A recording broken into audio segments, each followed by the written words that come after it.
Good evening, race fans. Welcome to the beautiful Autodromo di Enzo e Dino Ferrari, and it is better known as Imola over here.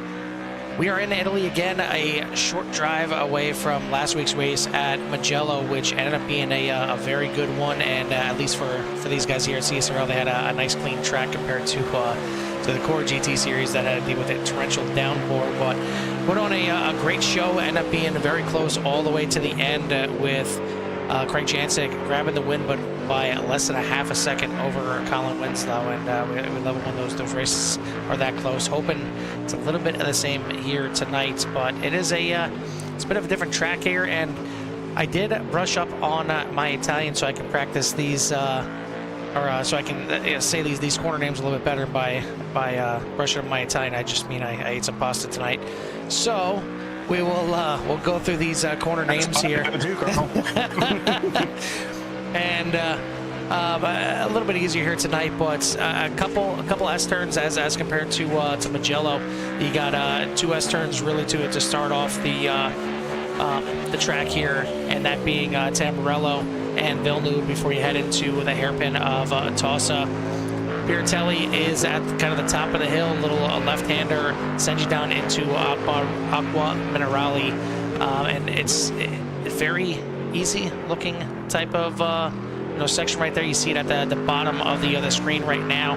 Doesn't look too menacing, but when you're coming down through that hill and you got the double right-hander, very easy to get up on that curb to the left and really just kind of upset the car and not going to get a good drive as you run up there to Variante Alta before it sends you down to the last couple corners of Ravazza and finish out the lap there with a nice long, not really a straightaway, it's just kind of like the longest S turn possibly in racing, heading all the way back down to Tamburello for the completion of the lap. But it's a very nice track here. It's one that I don't feel like it's used enough. It's got a little bit of everything here, and should be really interesting for the boys here at CSRL.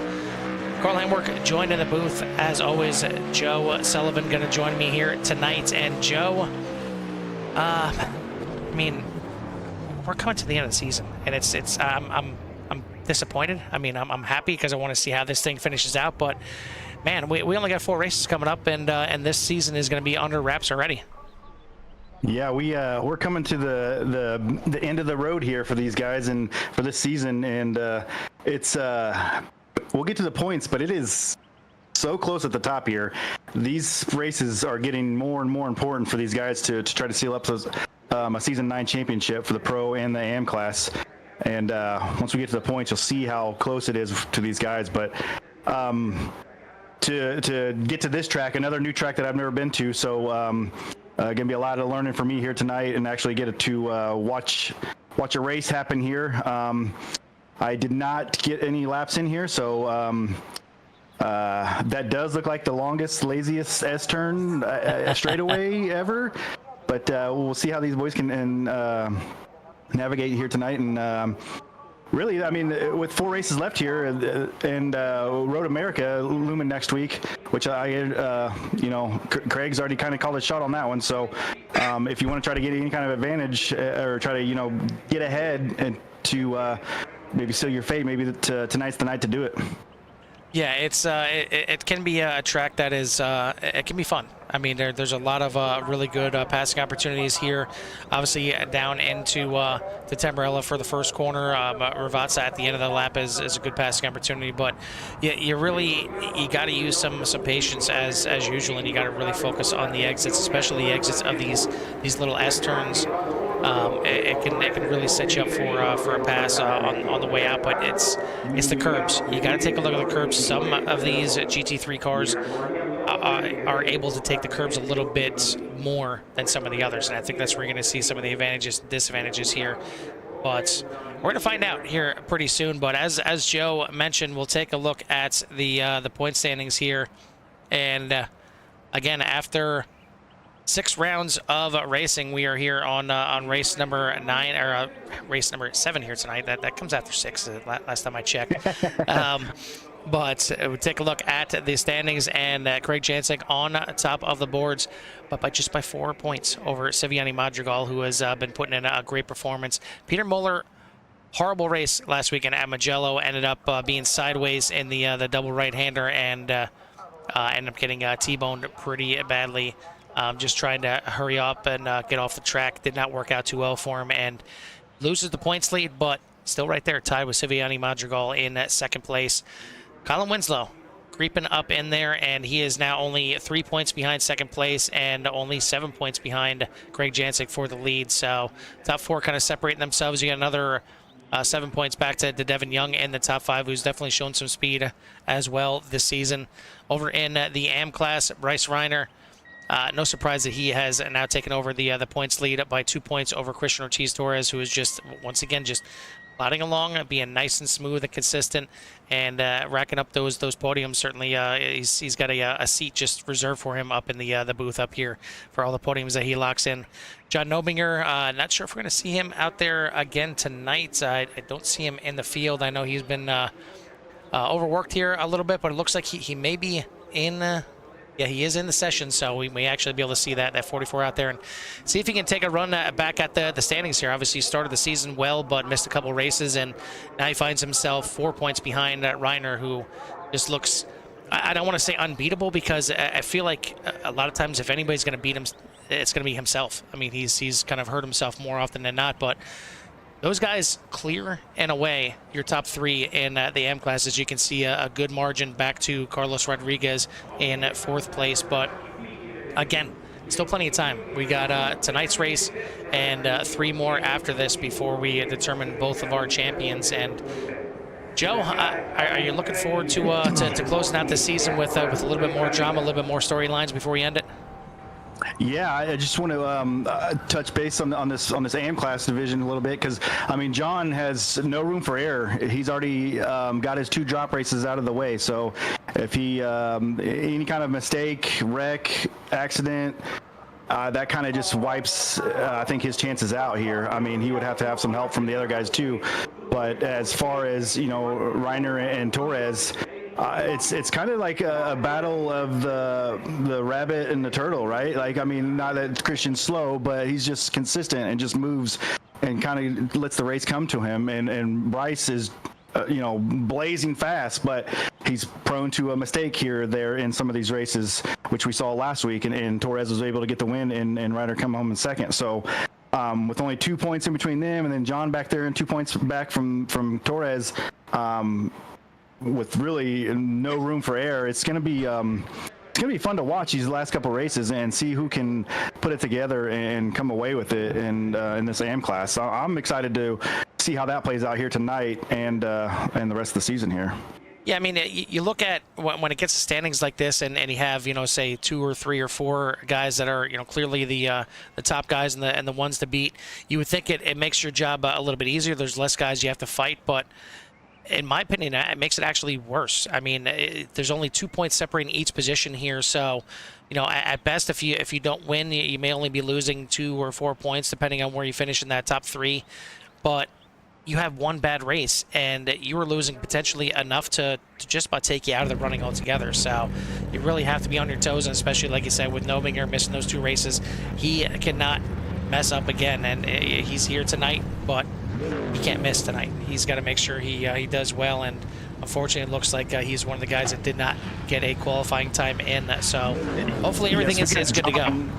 Speaking of John, I just got a pit road report that from a reliable source that John is not very fast here. So they're going to be looking for some speed here tonight to see if they can't come away with a good finish. Well, he's going to have to figure it out, because he is starting shotgun on the field back in 30th overall. We'll take a look. That worked out for him last time that he did that, so it did. He's going to need some help, though. Maybe he's playing some games. Maybe he's playing a little hit games. We'll see. Sounds about right. Sounds about right. That sounds about right from John, yeah. Exactly. All right, well, we'll take a look at the qualifying results here, and starting off in the pro class. Salvador Duran back in action here tonight. Only his 2nd race on the season, puts it on the pole by a mere .033 over Colin Winslow. Craig Jansen going to start 3rd. Jonathan Neal in 4th. Parker Doom rounding out the top 5. new guy here in the field. And you got Siviani Madrigal back there in 6th, got a little work to do himself. Austin Diltz, another new one here to the field, starting 7th. Tyler Torville, Peter Moeller way back there in 9th. A bit of a disappointing qualifying there from Peter back in 9th. Devin Young going to start in 10th, and again another one that we've been seeing qualify up towards the front, but now all the way back there in 10th place. Looking at the rest of the field for the Pro, we have Dan Morera, Osvaldo Blanco, Frank Bassano, Morgan Smith, Randy Ayers, Greg Meismer, and Herbert Pineda. Going to round out the 17-car Pro field. Over in the M class, on pole tonight, no surprise that Bryce Reiner on top of the boards, and he is actually 5th overall when it comes to qualifying. Christian Ortiz Torres in 2nd, Jim Herrick, Nicholas Cote, Jason Potts, Brandon Potts, William Burrell, Antonio Diaz, Fozzie Fazzello, and Jay Little going to round out the top 10. And then the rest of the field is Ian Wilson, Todd Torville, and then John Nominger at the back. The field is starting to peel away. We're going to send it down to trackside and get ready for a little bit of racing action here at Imola. And I think I may have the cars cranked up just a little bit here, so let me just tune them down here a little bit. It's not like me to want to turn the cars down a little bit, but so look, can't even hear myself think, even though it sounds great. yeah. We'll just key on the Corvette the whole night. Well, once again, 40 minutes. It doesn't seem like much, and for some it isn't much, and for some you got to really get at it pretty quickly. It's not as long as an endurance race like these guys sometimes run at. So you see a little bit more aggression, a little bit more urgency from these guys right off the rip, but you got to be careful coming up. It's kind of like just like another famous Italian track, Monza. Long straightaway leading into a tight hairpin at the beginning, and we are ready to go. I think Salvador Duran maybe jumping the start here a little bit. Was not supposed to go until the green flag, but now he's gonna have to wait for the field. And this could get very interesting here, as now the green flag is out and he's going to fire off. So a little bit interesting here. We'll see what the stewards have to say about that. But either way, we are racing, heading off down into Tamburello for the first time. Let's see how they're going to make it through here. We got one spin. Got one turn around. Was that Bryce? That is Bryce Reiner right off the bat. He is going to be right at the back. And you see on the straightaway in the middle of your screen, and on the right-hand side there, on the curbs there, those sausage curbs are absolutely deadly. You see another one right here in the middle of Villeneuve. You don't want to hit them at all. They will damage your car. They will launch your car. They will do all kinds of bad things to your car. You got to avoid those at all costs. Heading out through Watassa and heading up to Piratella at the top of the hill. Salvador Duran in the lead. Craig Jancic has gotten around Colin Winslow, Jonathan Neal, Parker Doom, your top 5. Now down through Acoma Rally for the first time, and you see coming down the hill, doesn't seem like much on the screen, but when you're in a car right here, the second half of Acoma Rally is very tough to get through there, and you see right there, sliding off track. Looks like it might have been Tyler Torville back there. And now through Varianti Alta at the top of the hill here, and heading off down into Urvatsa. A real good look here, and I'd love to be sitting in some stands right here, just seeing the cars fly down here, and here comes Craig Jancic around the outside, and he wants to lead this first lap here. Looks like he's going to do so. Not sure if we got an issue, but Colin Winslow, we'll see what happened here.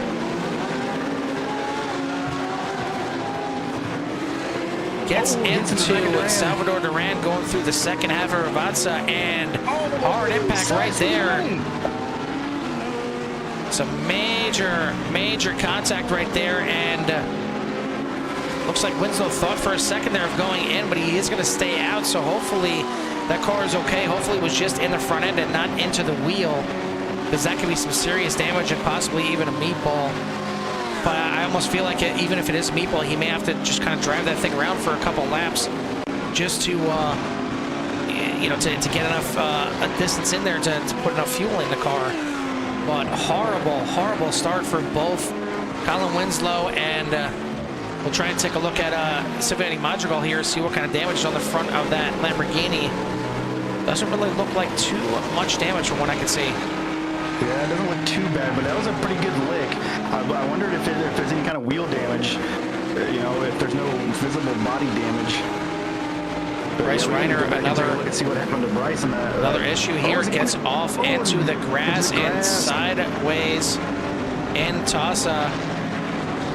Gets it back onto the track, but again, now he is second last in the field.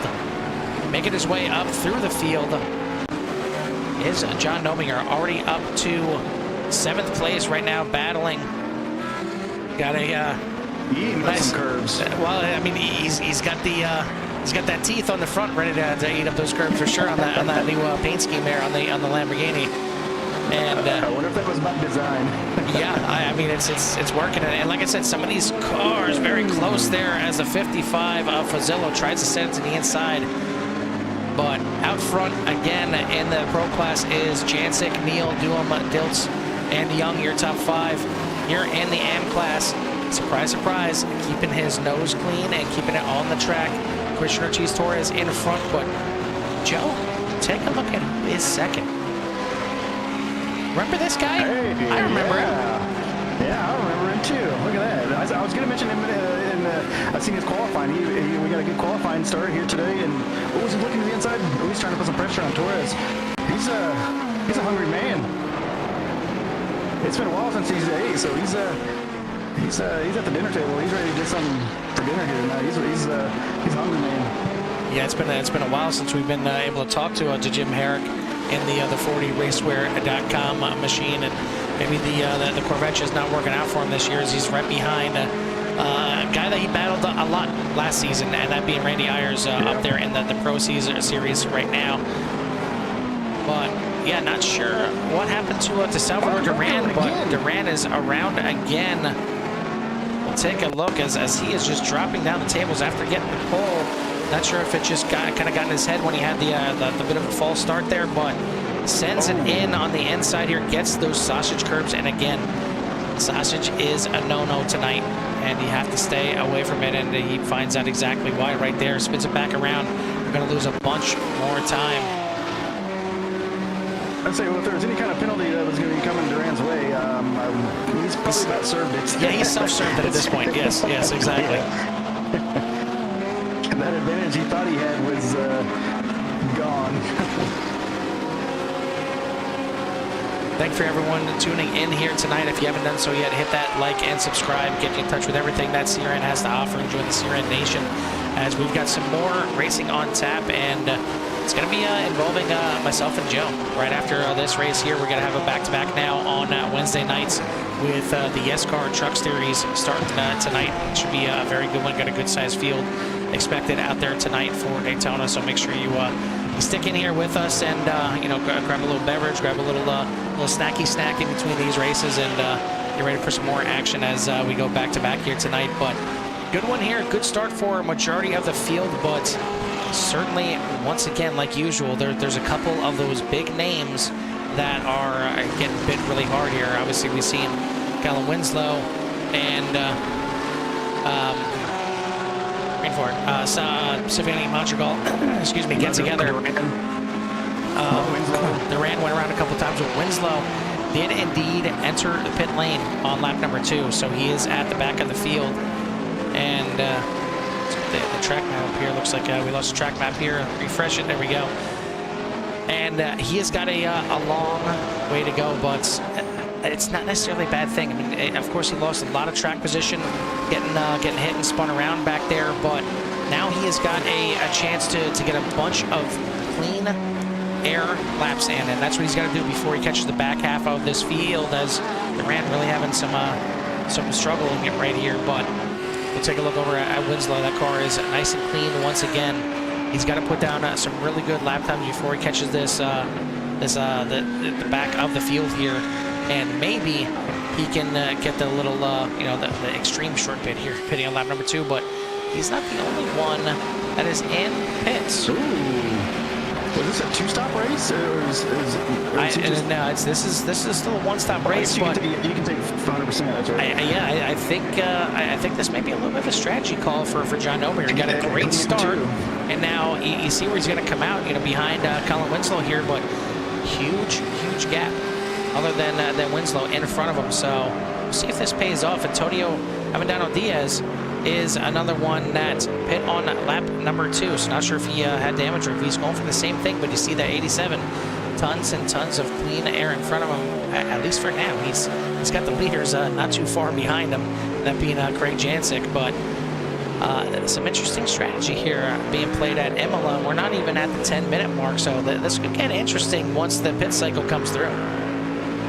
That's why these races, they just fly by because so much happens here. I mean, we're not even 10 minutes in, and lap 5, and there's so much that has gone on already. I mean, I was going to talk to you about Colin here for a second, try to get into the head of the driver here and see what your thinking would be if you're Colin right now. You have the damage, you came in and took your pit, and now you got the clean air, but you got a full tank. So are you trying to push hard now, or are you kind of just going to gradually get into it until that tank gets burned off a little bit? Like, what's the strategy on push early or wait and push late?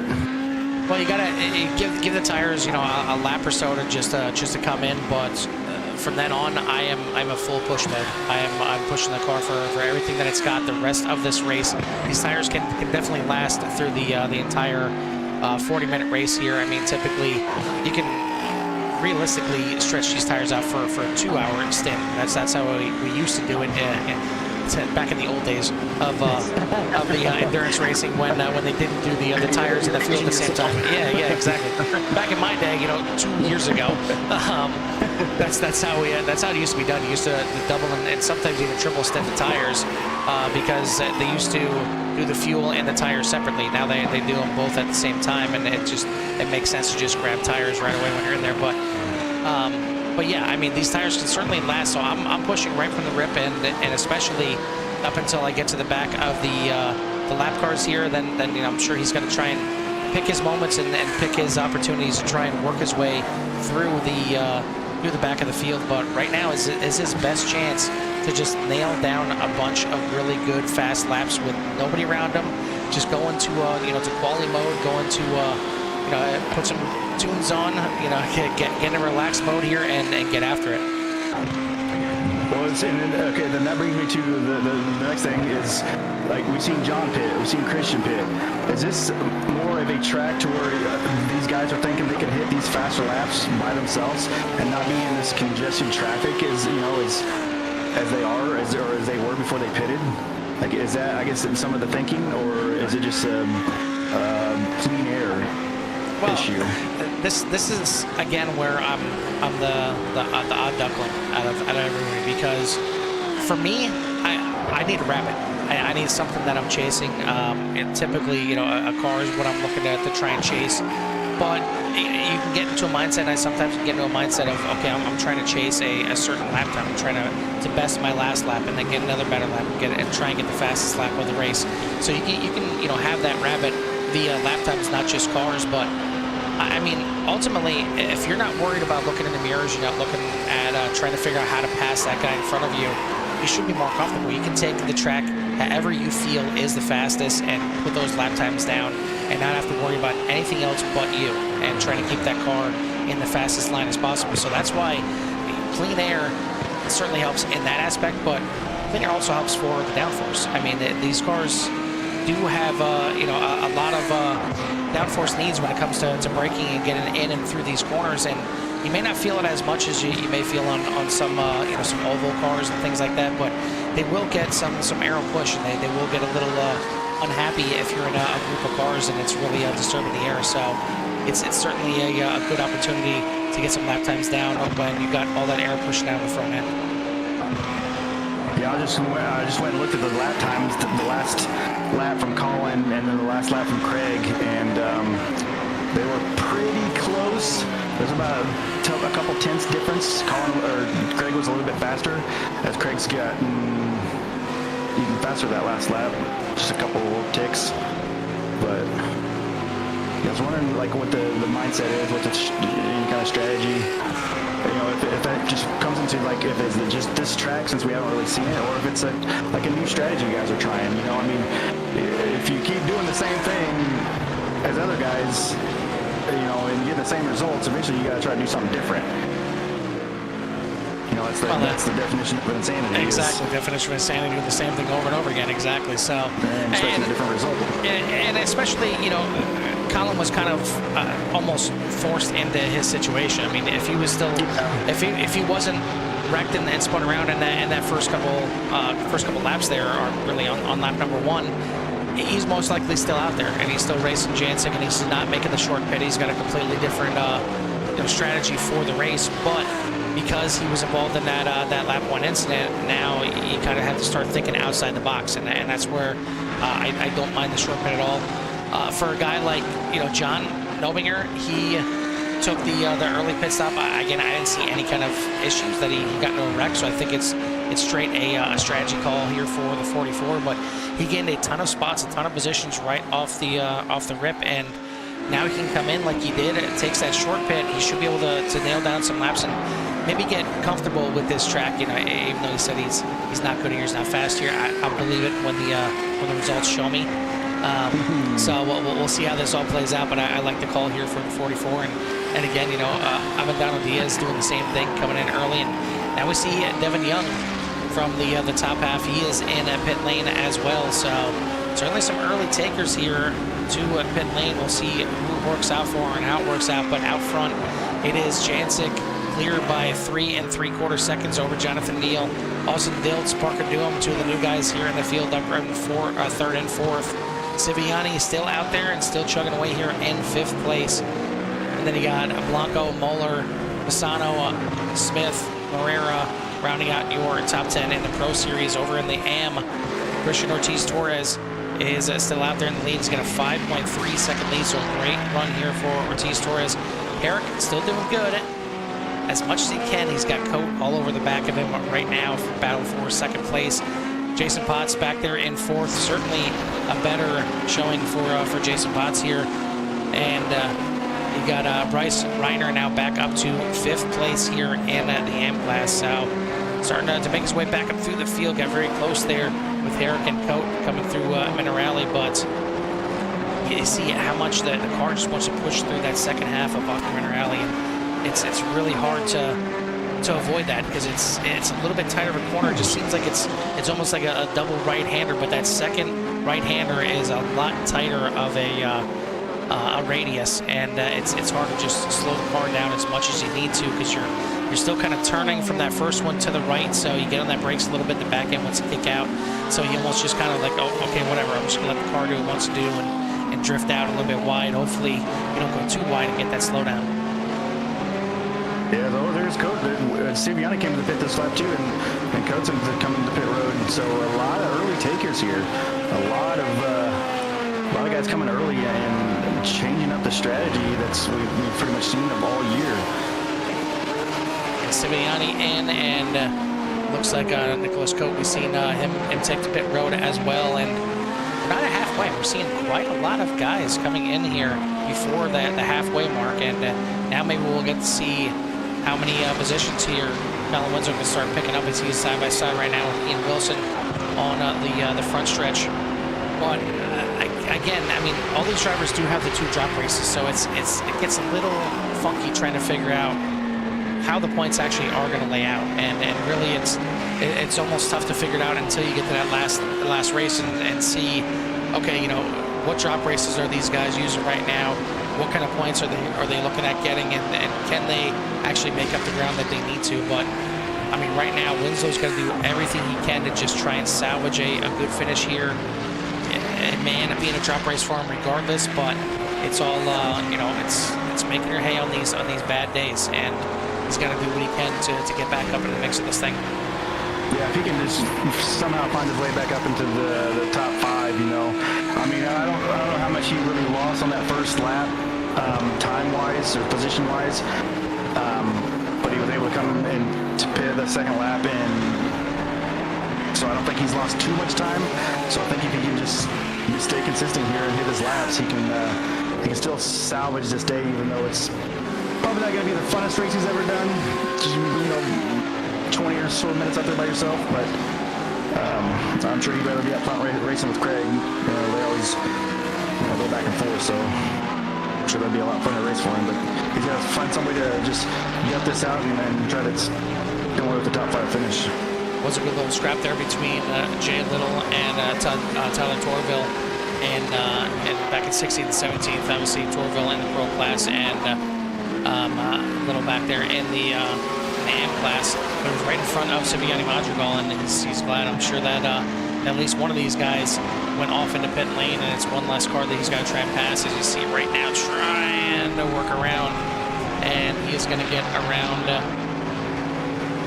Actually, that was Wayne Burrell, not Tyler Torville, but Siviani Madrigal trying to get around these guys as quick as possible. It's what the short pit can bring into play as well. You can come out here, he almost, it's because these guys can fill up the car 100% right from the grip. If you're going to go for a short pit, you almost want to do it right away. You want to get in there, first couple laps, and get back out there and start turning in those fast laps right away, because if you do it 5, 6, 7 laps into the race, you're possibly not going to come out with any kind of free air at all. And if you're in the middle of the pack to begin with, you come in for a short pit to get into free air, you come back out and you're in the middle of the pack further back, it frustrates you. Yeah, so I mean, what is I guess the ability to fill it all the way up? Why aren't, I guess, more guys coming on pit lap 2?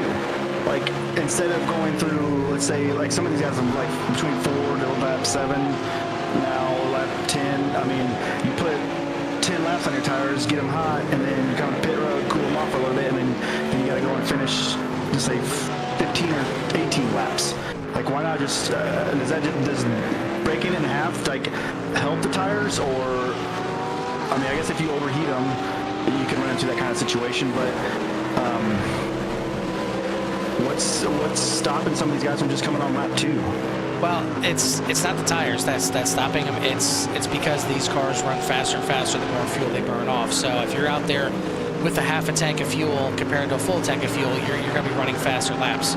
So ultimately you're coming in there, you're going to be able to come out there in free air, but you're going to have twice the load on the car. So it's going to handle a little bit differently. It's going to be slower on the straightaways. It's going to be slower in transitions. It's going to be a little more doggy, because you have so much more weight from the fuel in the car. That's why you see that the lap times usually towards the end of the race, these guys are all putting in their fastest laps of the race. One, because they're a little bit more comfortable with the track at that point, but also because that fuel is burned off. So if you can, run that half a tank or quarter tank, whatever these guys start with here, you can run that to the end to empty, and then only take what you need to take again.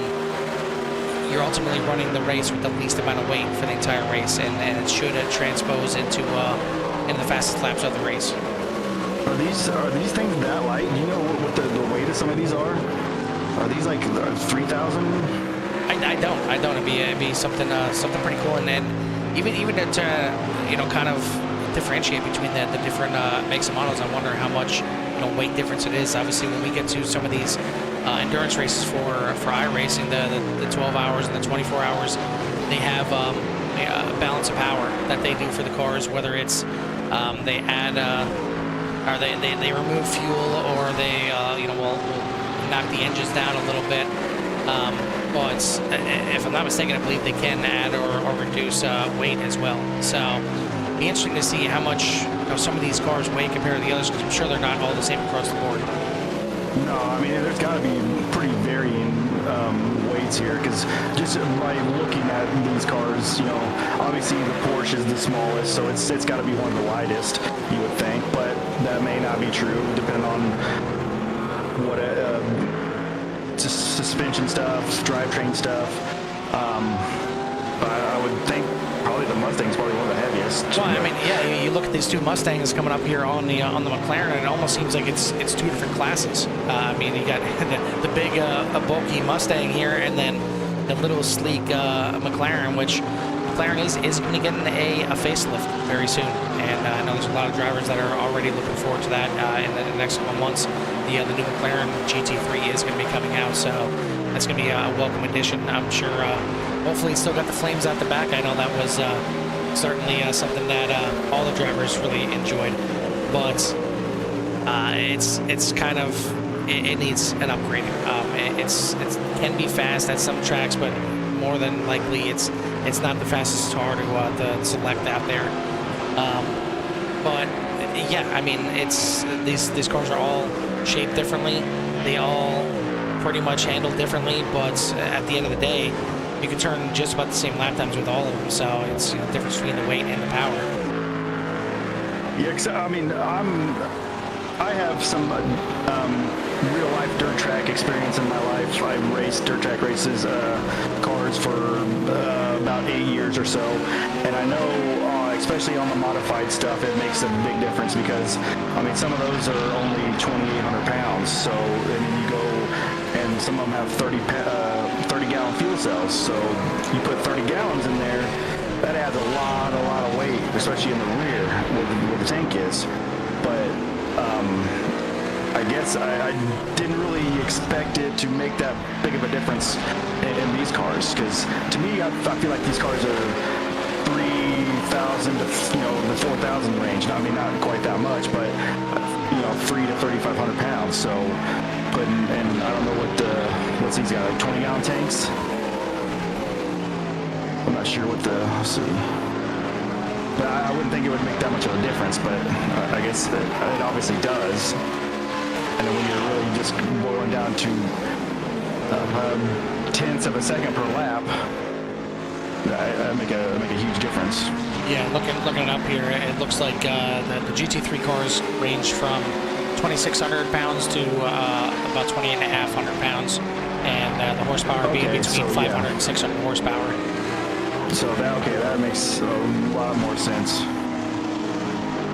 Because I know when the modifieds that I ran, there was a 2,800 pound weight limit, and I mean, you put a 20 to 30 gallon fuel tank on there and fill it up, that makes a world of difference. That's gonna put a lot of weight.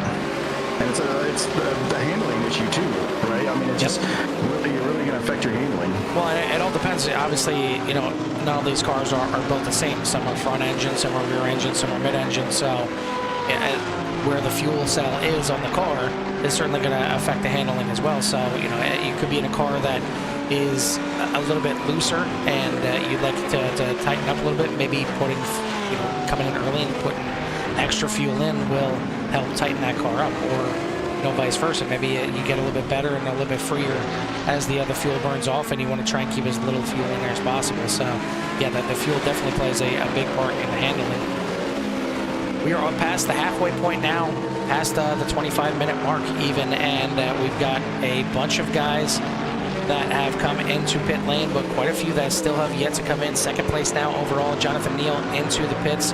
Your leader in the AM class, Christian Ortiz-Torres, came in and made his pit stop, and it is looks like Jim Herrick and Bryce Reiner are top two right now in the AM class, but they've both yet to come into the pits, as has Brandon Potts and William Burrell.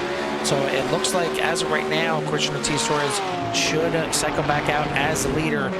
Over in the pro class, Jancic is your leader by 18 seconds over Peter Moeller, who was not surprised to see him in second place, but that's certainly not the track favoring his eye here tonight, as he's only in second place because of the pit cycle right now. But so trying to keep an eye on Colin Winslow, see how much he can move back up through the field. But it looks like quite a few pro drivers have made their pit stop and come back out, and they're ahead of Colin Winslow. And Silviani Madrigal is one of them.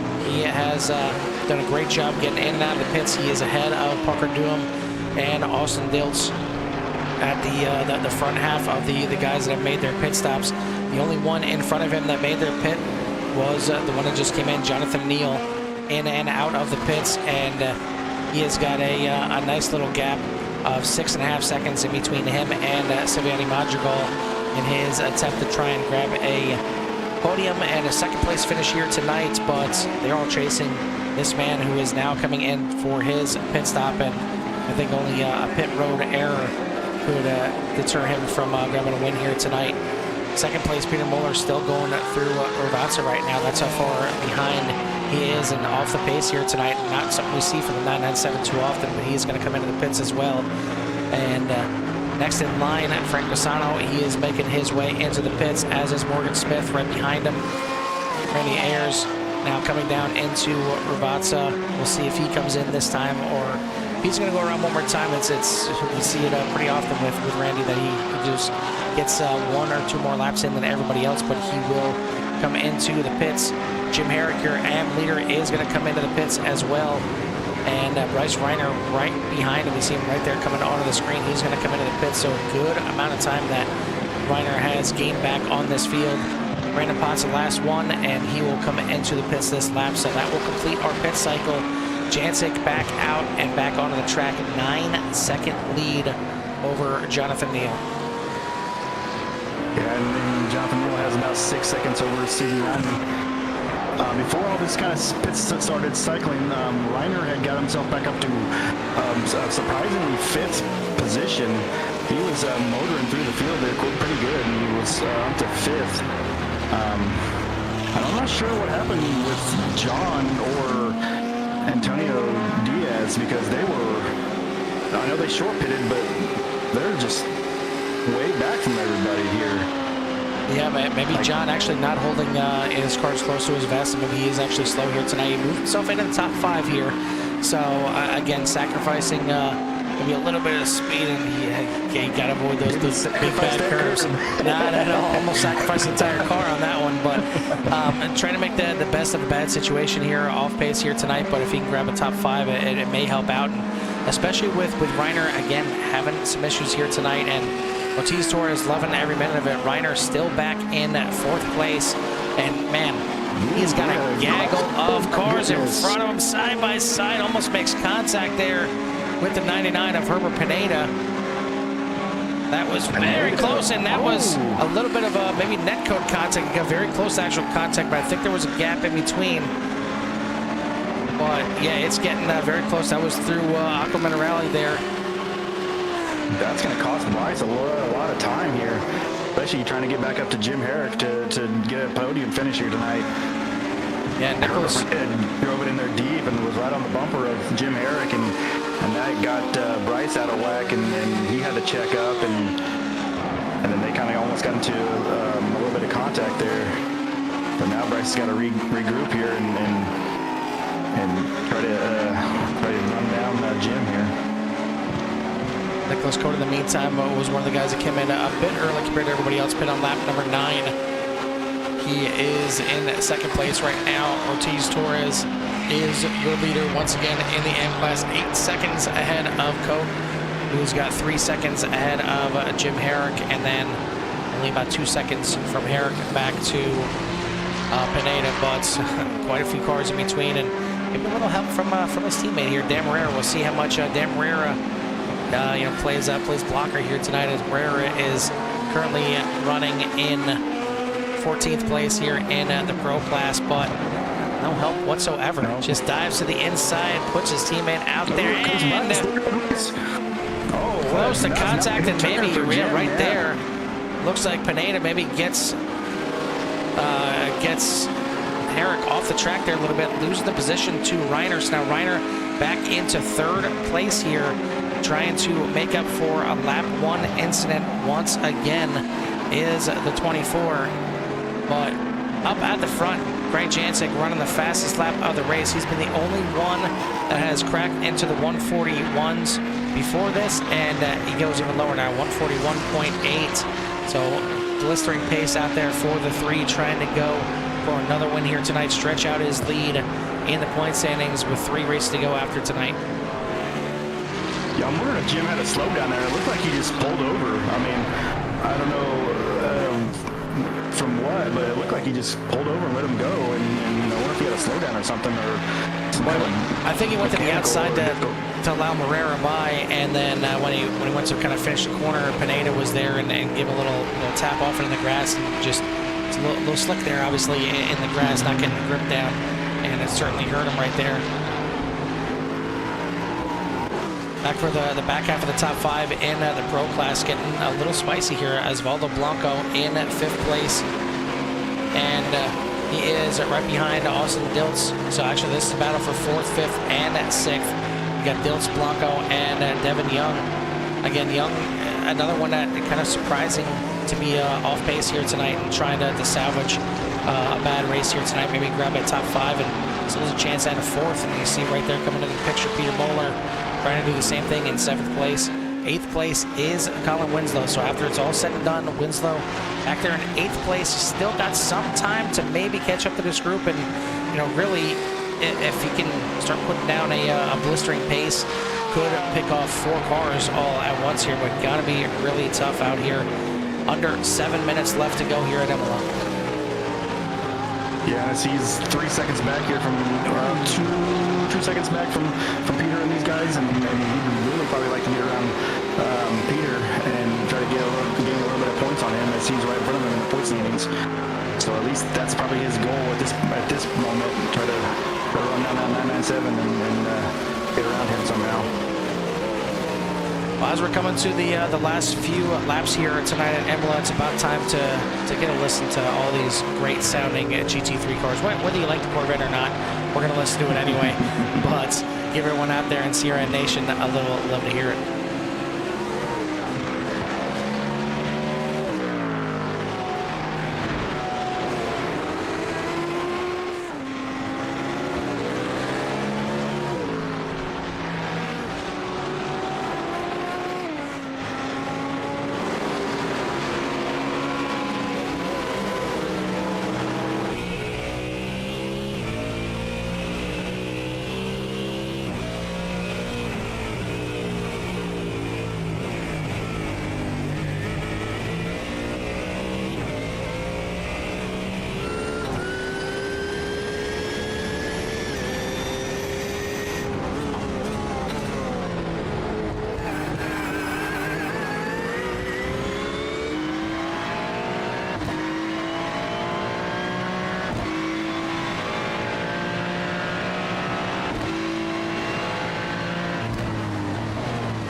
Less than 2 minutes left in the race, and Craig Jancic puts in another heater as a new fast lap of the race, 141.69, as he is looking to claim yet another win here tonight. And it's got nobody challenging him here tonight. That's one thing that we haven't seen too much this season.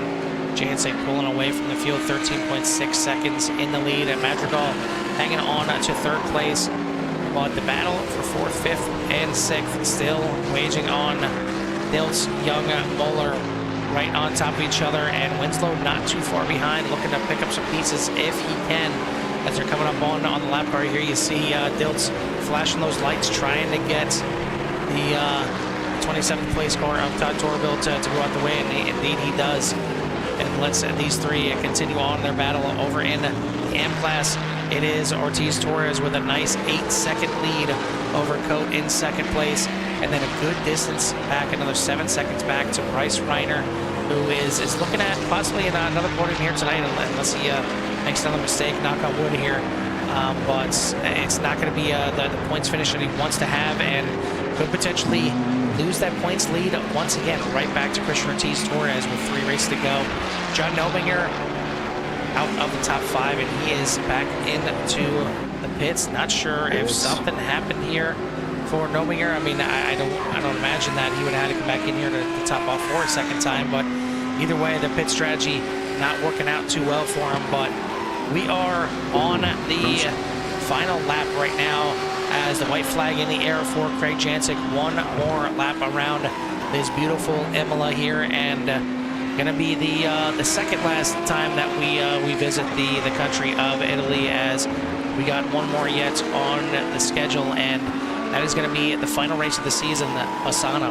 Going to be the first time that CRN heads to the famous Bassano World Circuit, Marco Simoncelli. So I'm looking forward to that one for sure, especially to finish out this season. But before that, we got Road America, and Joe, if you say you don't have any laps at Road America, I am going to strangle you here in the booth. I know you have some experience at Road America. You have to. That is an iconic track here in the States. And then the one that is second last on the track, one of my favorites, and maybe it's a little German heritage for me, but Hockenheim is going to be a very interesting one for the second last, the penultimate race of the season. Well, it's another dominating performance out here for Jancic, looking to clean up and take another win. Yeah, I actually did an official last week at Road America, and it's probably Proud of you. Yeah, GT4 stuff right there. Yeah, getting geared up for my GT4 Monday night. So I actually got in and did an official there. So still need to figure out what kind of cars I want from there. But yeah, definitely been around that track quite a bit. It's actually one of my favorites. I mean, I like that right-hander where you just take at full speed. It's fun. It's probably the funnest turn. Well, you can in a GT4. It's a little bit more hairy in a GT3, but nothing hairy about the win here for Jancic. Grabbing another victory. Going to be a really good points day for him. And certainly some other guys going to be licking their wounds and having to take some of their drop races here tonight. But great run for Jonathan Neal, finishing in second place. Just a quiet, nice little run here in the Porsche for Neal, grabbing second. Savani Madrigal had the incident with Winslow on lap number 1, but he is able to salvage a third place here tonight. The rest of the field got a little bit shaken up there. Devin Young is going to finish in 4th, but Colin Winslow going to finish in 5th. Hey. So we need to take a look back here and see exactly what happened on these final laps here with I am showing Austin a crash Diltz. for John Nobinger too, so I'm not sure what exactly that entailed, but it did show a crash. Oh, and a crash for Randy Ayers just happened. So here is the entire mix-up right there. Peter Moeller spinning out. Austin Diltz right there getting passed by Devin Young. And you see right there Winslow loving every minute of that as he's going to go to the inside. He takes over another position right there. Going to finish behind Devin Young, but I mean, to come away with a 5th place after everything that he dealt with here tonight, I think that's got to feel like a pretty decent finish there for the 19. Over in the AM class, it is going to be Ortiz Torres grabbing the win. Nicholas Cote in 2nd. 3rd place goes to Bryce Reiner. Jason Potts and Brandon Potts going to round out your top 5, but An interesting race here, Joe. Certainly some storylines, not for the right reasons for some of these guys, though. No, not the results they wanted here tonight for some of these guys. But I mean, Craig, just another dominating race here, and pretty much putting his stamp on trying to go back to back here in the Pro Class Championship. So, and as we head to Road America next week, where he is awfully confident. So, like I said in the opening, if there was a chance for some of these guys, I felt like it was tonight, and some of these guys definitely stumbled. And the guys at the top, Jancic and Torres, took advantage of that and were able to come away with wins here. Well, I guess the question I have now, looking at the AM class and all the talent that is in the Pro Class right now, I mean, obviously we had some issues there. Not a good night for Moeller, certainly not a good night for Winslow. Madrigal, an okay night, you know, he gets a podium here, but certainly a bit off pace here tonight. But, you know, Devin Young's got some speed in there. Obviously, Craig Jancic. Salvador Duran has speed as well. And some of the new guys here, Austin Dills, Parker Doom, having some speed out here tonight, too. Do you really want to win the amateur championship this year and force yourself to move up to that Pro Class? I think anytime you can win any championship, you do it. Like, I know this one, you move up into a class, but at the end of the day, that's going to make you better. And like you said earlier, you got that carrot out in front of you, you know, and that's it makes you go faster, you do better, drive harder, and if this ends up being Christian's year and he wins his championship, I bet he's ready to take on the challenge and jump in that Pro Class. You know, even though it is a very stacked field, but that's only going to make him better. Well, still waiting to grab a couple more guys here for the broadcast waiting room, but there's another good one out here tonight, and this is a track that you said you haven't had any experience on, and I'm sure some of these guys are a little bit fresh and wet behind the ears here at Imola. So all in all, I think a good showing, a good amount of drivers out here once again, but we're ready with at least the pro side of it. So we're gonna go ahead and start pulling these guys in, and we will start with our third place finisher here tonight, and that is gonna be the number 8 of Siviani Madrigal. Why don't you go ahead and take our third place finisher here in the Pro Class? Hey, there's Mr. Smooth. You got a copy? Hey guys, yes. How's it going? Hey, you come away third tonight. Kind of talk me through your race there. You got a little bit of trouble there the first couple laps, and were able to battle back and come away third here tonight.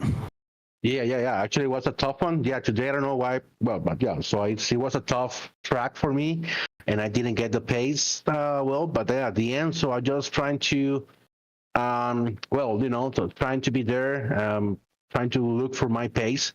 And yeah, I just got to talk about 2 guys from the AM class, and I also see Devon John. He pits earlier, and yeah, so I got two guys in front of me as well. So I just decided to get to pits as well earlier in the race. And yeah, I think at the end I have a little bit of luck, because the window when I was out of pits, I find a little window right there where I have a clean air a little bit, and yeah, that helped me a lot. To find and overtake Devon, and in order just to get that third place today. And then so I will try to push as hard as I can to get Neil, but yeah, so he was so far away from me. And yeah, also Craig was in another league, right? He was just so far that it was impossible to catch him. But yeah, so today was a really tough race, but yeah, at the end, so I was able in the pit strategy to find something good for me, and yeah, so I ended up in the third place today. Yeah, we've seen it was kind of varying strategies with the pits cycle here. It looks like you came down on lap 9, which was kind of early from what we've kind of been expecting from you guys. Was that your plan, or is that something that some guys are trying now, or did you want that clean air? Like, what was the process with the lap 9 pit? Yeah, no, actually, so I was stuck with two Mustangs in front of me, and it was impossible to overtake them. I tried to do it in a couple of laps. They were for an AM class. I was trying to overtake those Mustangs, but it was impossible. So the Mustang is very, very fast in the straight, and yeah, so I was not able to overtake them as the easiest and simple and clean way, right? Mm-hmm. And so I just decided to go to pits to take them off in front of me as well, at least. And yeah, so the pits stop result give me a good result. And yeah, so I think that was the best call that I did today during the race, getting early to the pits. Yeah. So okay, we head to Road America next week, where Craig is awful confident. So and you're right there in second place here in points, and I know you finished 2 spots behind him here tonight, but it's still going to be close. How are we feeling now with just 3 races left, and are we going to be seeing anything?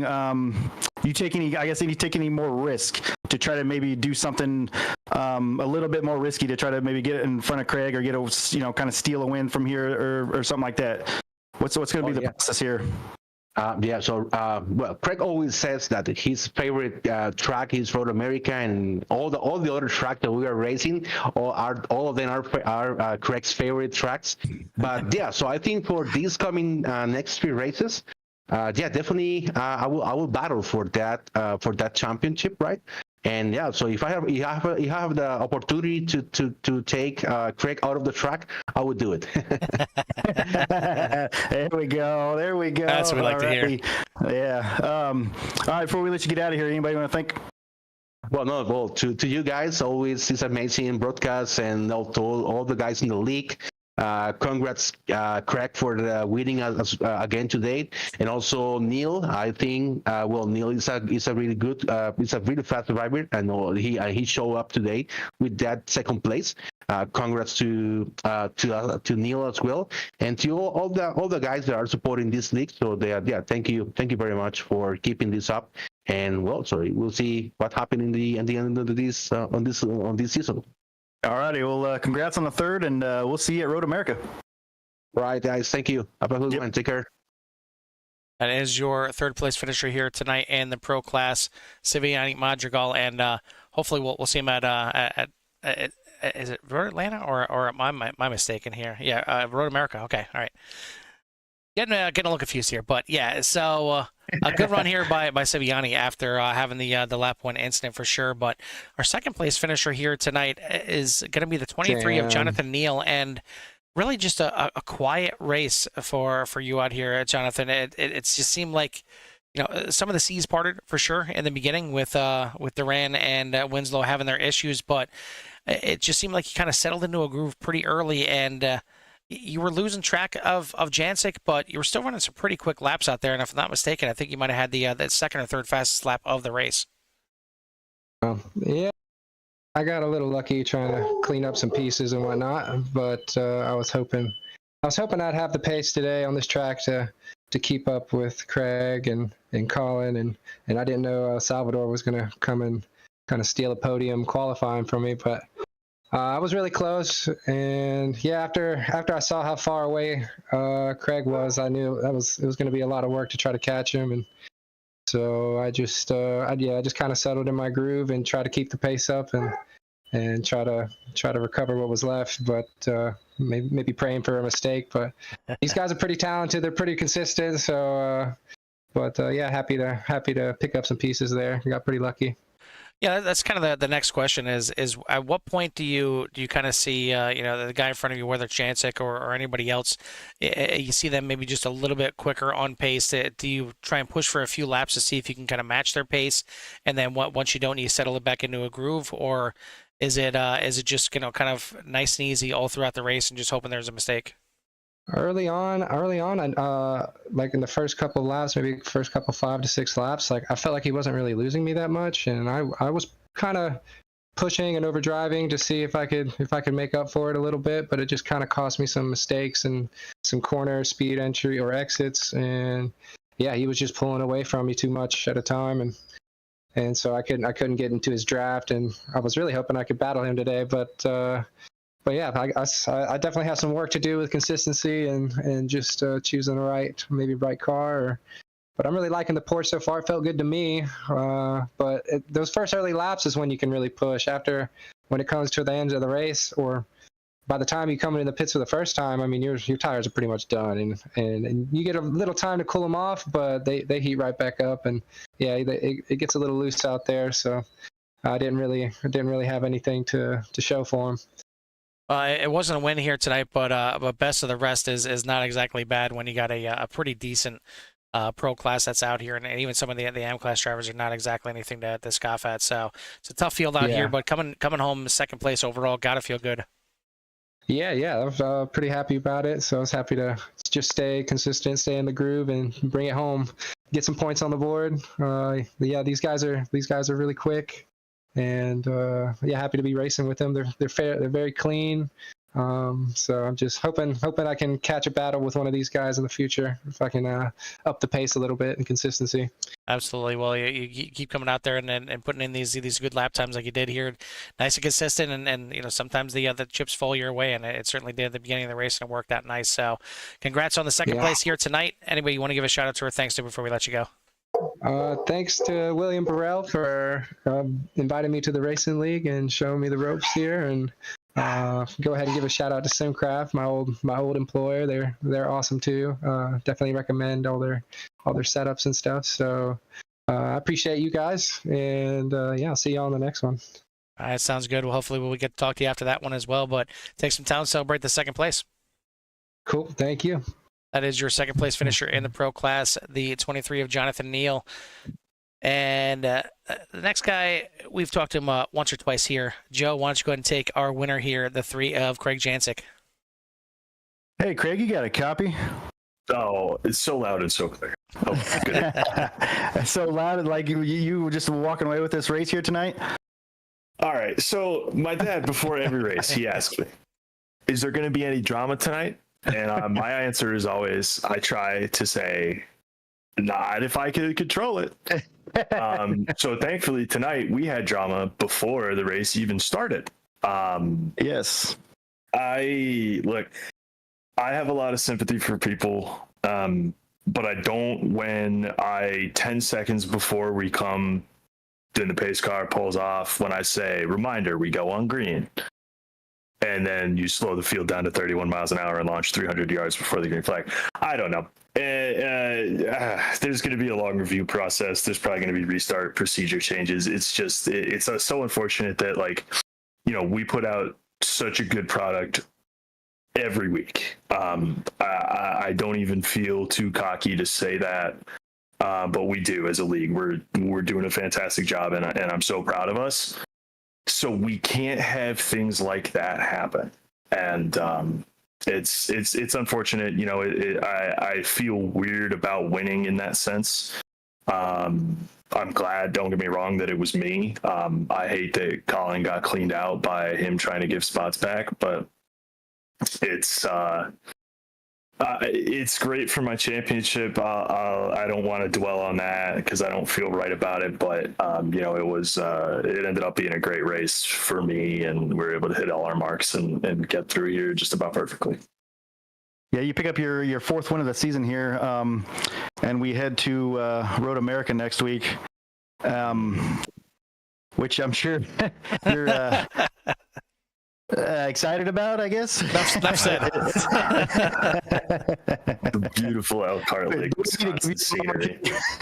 I got my camper packed up. I'm ready to start the drive there right now. You were ready to go before this race started. Yeah. Honestly, I ended up taking a liking to this place through practicing. I never really had too many laps here, and I ended up really enjoying the drive of Imola here. But then we'll go to Road America, where I know I'm going to enjoy the drive, and I really hope that we can have a drama-free, super good race there. I know Colin has some strong feelings about Road America, but in the opposite direction. He's not a big Road America guy, so hopefully we can still put up a good fight there. Civ, I'm sure, is going to be lights out quick like he is every week. and sneaky about it like he is. I love that about him. And we'll see if we can talk Peter out of his beloved Porsche so that he could be somewhere on pace with us. And we got a great championship race coming down here in the home stretch, and I think we got another rain race coming. I don't know when it's going to be. I really don't. I'm not building the plot here by saying that. But there's still lots of twists and turns that can be taken, no pun intended. Yeah, so take me through the head of Craig here, and you're heading to Road America, where you're obviously really comfortable with and fast. So how do you just, I guess, cash that check, so to speak? How do you just business as usual, and as soon as the green goes, we're doing our thing? It feels like. Oh, sorry. What's like the thought, like coming into that race and then not, like, I guess, putting too much on yourself, but then also and in the end providing those results? Of the remaining tracks, next week will be my most relaxed, just because it's my most familiar. I got to worry about not botching qualifying like I did here tonight. I off-tracked on lap 1 and had to stand on the brake pedal on lap 2 to not off-track on it, and end up starting whatever it would have been, like 28th, 29th. So we lost about half a second on quali, so we would have been pretty clear for pole tonight. So I can't do anything like that. I'm gonna have to probably put down a safe lap 1 next week, and then push for lap 2. Instead of trying to just go full push on qualifying. It's going to make a lot more sense for me to do that, not just for next week, but probably for the remaining races, and especially at the rain race, whichever that's going to be.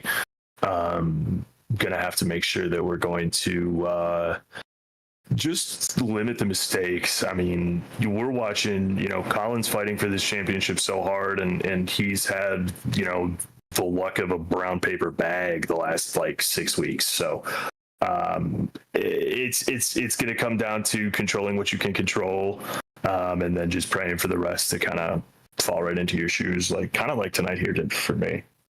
Yeah, Siviani's right there too. And are you going to be, so next week, are you going to be kind of, not really one eye on the wheel and one eye on what's happening in the Siviani camp? Is there going to be any kind of watching of seeing what he's doing, if he's going to try to do some kind of different strategy, or maybe watching his practice, see what kind of line he's running, or seeing anything that he's doing differently? Not so much with the practice thing. I tend to screw myself up and make myself slower if I try to copy other people. So I try to steer clear of that as a general rule, but I was already watching where Siv was on track tonight.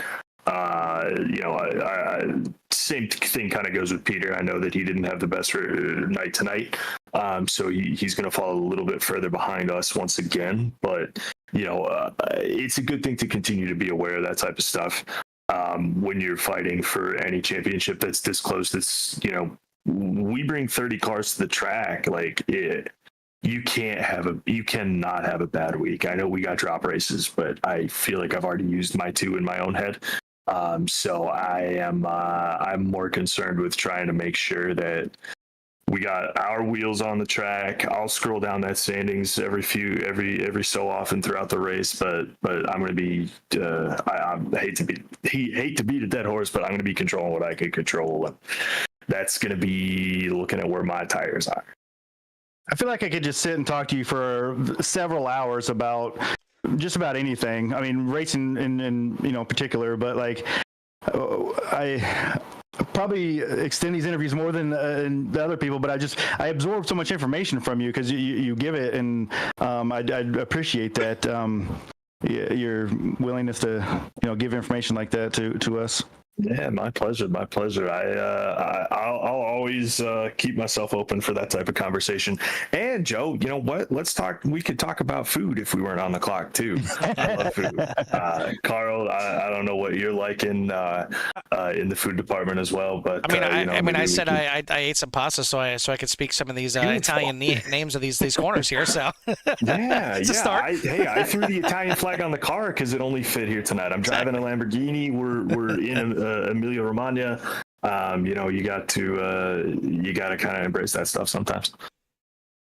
Well, okay, you get your fourth win on the season. Set yourself up nicely here in the last couple races to go back to back. Before we let you go, anybody you want to give a shout out to? Yeah, huge thanks to everybody that supports me. We've got Team Conti Sim Performance on the oval side, Digital Sim Sports, Sim Magic equipment. Thanks to you guys at Core. It's so good. Not even trying to butter you guys up. I mean, it's just top notch, and I love watching these things back. No matter if I'm first or 31st. And thanks to all the viewers out there, but specifically my supporters, mom, dad, Aunt Sandy, my girlfriend Anna. It's good to have good people in your corner, and I appreciate that boundlessly for all of them. So thank you. Alrighty, we'll go celebrate, and we'll see you next week at Road America. Road America, take it, boys. Alright. That is your winner here in the pro class, and overall the 3 of Craig Jancic. Now we'll switch it over to the AM class, and third place here tonight is going to be the 24 of Bryce Reiner. And Bryce, I'm starting to think that you just kind of use qualifying to see what kind of pace you have to these guys, and then you just decide to kind of throw it all away and see what you can do to fight your way through the pack every week. Yeah, I guess you're spot on with that. I mean, you certainly don't make it easy on yourself. No. I love racing with these boys, and it's all fun and games. But when it comes to the qualifying, and I have really, really fast pace in myself, I love to battle the pro guys, and it just sucks that either lap 1 or whatever lap it was, I always either get taken out or I spin it myself. But all in all, I'll let you guys answer or ask the questions, and I'll answer. Well, I mean, either way, it took a mighty fight back here once again, and you find your way back on the podium. It was not easy here tonight. 30 cars in the field. You did have to fight through pretty much the entire AM class, but also quite a few pro drivers as well. And you finished 15th overall, but more importantly, you finished top 3 and maybe salvage it a little bit. I mean, you come in here, you finally take over the points lead from Ortiz Torres, but could be looking once again back up at him in second place in the points. So it seems like you got a battle on your hands. It's I mean, week in and week out, you certainly do, but certainly for the points as well. Yeah, no, it's good. I mean, I'm glad to see Christian win a couple of these, and he has pace all race long, everywhere we go. He keeps it clean. Clearly, I don't, but I'll learn. Yeah, he's fast, same as everybody else. I just wish I can stay up there and top 10 at least, but battling back is fun. Puts a little mental blocker on you though to force you to go faster and faster, and soon enough, you can't go faster. So you got to limit yourself. So, yeah. Well, either way, you come home with a good finish here tonight, and you grab another podium here. Heading off, we got 3 more races to go in the season. So, do you think you're still well within it, given the tracks are coming up, Road America, Hockenheim, Misano? Do you think you still have a good shot at repeating and getting back to that front? I sure hope so, Carl. I really do. I mean, Road Atlanta, or not Road Atlanta, wow. Road America. I did the same thing. It's fine. Yeah. It's okay. Yeah. No, Road America is a fast one. I haven't raced there, but Craig loves it, so me and him sort of teammates. We're gonna go and test there probably later next week or something, just to see what the pace is.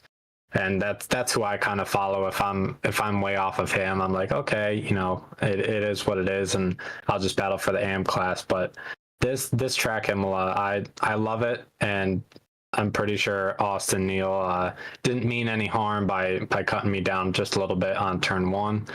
But I gained it all back, or sort of gained it all back, and enjoyed the race, I guess. Well, it was certainly enjoyable to watch you come through the field there once again. Hopefully it's a little bit cleaner for you next week at Road America. But before we get there, before we let you go here tonight, who do you want to give a shout out to or thanks to? Yeah, thanks to all the guys putting this CSRL league together. You guys up in the booth, Carl, Joe, Jimmy, anyone up there, even over at the core side with the Xfinity, love racing those guys too. Thanks to Digital Sim Sports, Fanatec, everyone that keeps me involved in this iRacing stuff, and thanks to my fam and father and mother, everyone like that. And also want to give a shout out to Jim Herrick. Even though we didn't get to battle, I would have loved to battle him for that top third position. I think he had to pit again, if I stand corrected on that. And then Randall as well in the pro class. He's hard guy to pass, but it was fun. Well, it was once again fun watching you grab another podium here tonight. Hopefully, again, a little cleaner next week, but either way, it's going to be fun watching you out there, and I'm sure you'll give both the M and the pro class guys a run for the money. So go celebrate here tonight. We'll see you next week at Road America. Yeah, you keep saying keeping it clean, but it seems like I can't. Well, I guess maybe when you're practicing there with Craig, maybe just first lap just spin it out in turn one and get a little bit better feel for how the race is going to go. Yeah. All right, Bryce, we'll catch you next week, buddy. Yeah, thank you. That's your third place finisher here tonight in the AM class, the 24, Bryce Reiner. Unfortunately, Nicholas Coate dealing with some mic issues, so he will not be in the booth here tonight celebrating his second place. So we'll bring in our winner, and the man that has said so many times that he's surprised at getting the wins. Well, now he's got the most wins in the class. So, Joe, why don't you go ahead and take the third win here tonight for Christian Ortiz-Torres? Hey, Christian, you come into this season with no wins, and now you've got your third win on the season. Talk us through your mindset here. Like, has something just clicked, or are these tracks you're liking, or kind of what's going on here? Well, overall, the track was tough, but I think I'm just staying in that mentality, like we did last race, just trying to keep the pace and not. Yeah, I guess not try to do any hot laps while in the race and staying out of trouble. For this one, the first lap was a little bit crazy. We made it through lap 1, lap 2, and I think after that, then I was able to just get away from any craziness. If I wasn't faster than the guy that was pushing behind me, I kind of tend to just let them through and use them as my guide and just stay behind them and push. Was there so Bryce has got some speed, John's he's up there with you in the points, and some of those guys, Cote was fast here tonight, and both Potts here finishing out in the top 5. Do you obviously you don't really pay much attention because you're just your own little kind of world, running your own race. But do you ever just peek over and see where guys are at, or is that just never really come into play until they're maybe in your visual? No, yeah. I mean, I'm looking from the beginning. I'm seeing who's at P1 and yeah, just trying to keep up with them, and just keeping it safe. Otherwise, on this track, I think if I made any mistakes, I would have been out. Then. Yeah, who knows how it would have gone. But yeah, trying to, on this one, since there's a lot of speed on some of the corners, just trying to keep a safe braking point for me to just keep it smooth and just take it to the end. Are you a driver who wants as minimal distractions as possible, and information? You just want to be worried about the car and that lap or that turn? You're not too worried about, you don't really care who's where, who's racing where, or who's pitted yet. You just worry about yourself and trying to just control what you can control. Yeah, pretty much. I'm just trying to run my own race and stay focused and just go at it. Well, you've done it here again tonight, and pick up your third win, which is the most in the AM class now.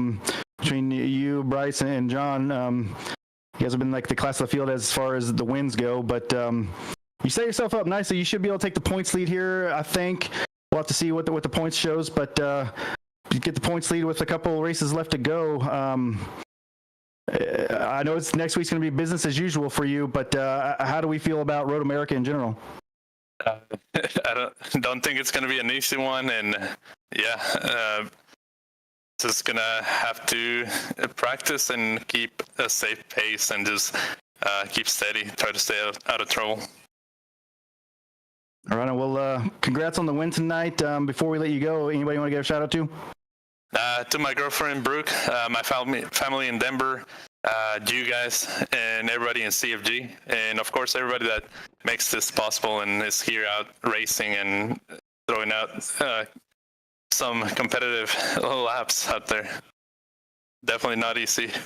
No, it's not. But you stay smooth and steady, and you keep piling up these wins and these podiums, and you're gonna set yourself up real nice to maybe possibly capture a championship here this season.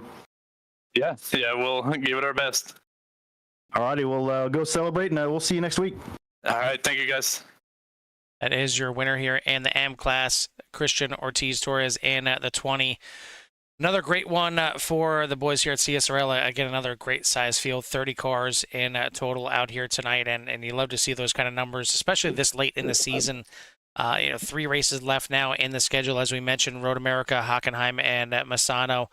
Before we close this thing out at the end of August, I know they're already in the works and already in discussions for season number 10, and it's no time early than now to get into the Discord here, get in with these boys here at CSRL if you're not involved already, and get on the track with them, because there's a lot of good talent from top to bottom, both in the pro and the AM class, and get ready for season 10, and maybe even click off a race or two to get you kind of warmed up for that. So certainly join them and get out here, and we'll try and get you some TV time when you do. But Joe, another one here in the books. A win here for Jancic, a win here for Torres. The points are getting very interesting, as they should be. I mean, Jancic should be pulling away a little bit, kind of like he did last season towards the end of the season, kind of really turning into form here, and could be a runaway to the end, but still close enough that there is going to be battles in that pro class, or that AM class. It may end up being a 2-horse race between Torres and, well, maybe 3 horses, as you get Torres, Reiner, and the devil on Reiner's shoulder. Yeah, that's going to be, I think, the storylines, the drama these last couple races is, as we know, Bryce is fast, but can he keep it together for, I would say, at least 2 of these races? And I mean, I'm not saying he has to win 2 of these races, but put a whole race together for at least 2 of these last 3. I think if he does that, he's got the opportunity to get this championship. If he doesn't and he stumbles, Christian's going to be right there, and he won't be far behind.